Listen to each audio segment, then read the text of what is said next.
one of the countries committed to helping or to receiving and accepting former President Rodrigo Duterte.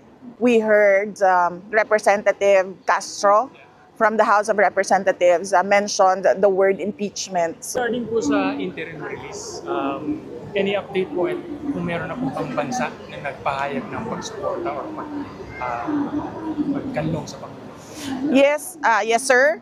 If you can check the ICC website, there is a request for interim release filed by the defense team of former President Rodrigo Duterte. And if you can read through the redacted portions, you can see that there are two countries that was named there, and one of the countries committed to helping or to receiving and accepting former President Rodrigo Duterte.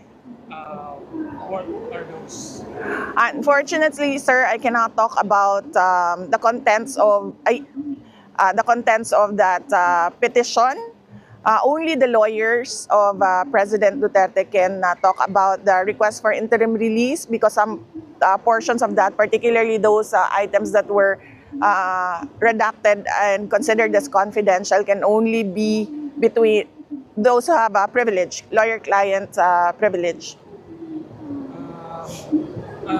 Maiba naman po, regarding naman po sa, hingi lang po na reaction regarding sa sinabi ni President Marcos ngayon na he chooses to focus on helping or the people's needs rather than the impeachment.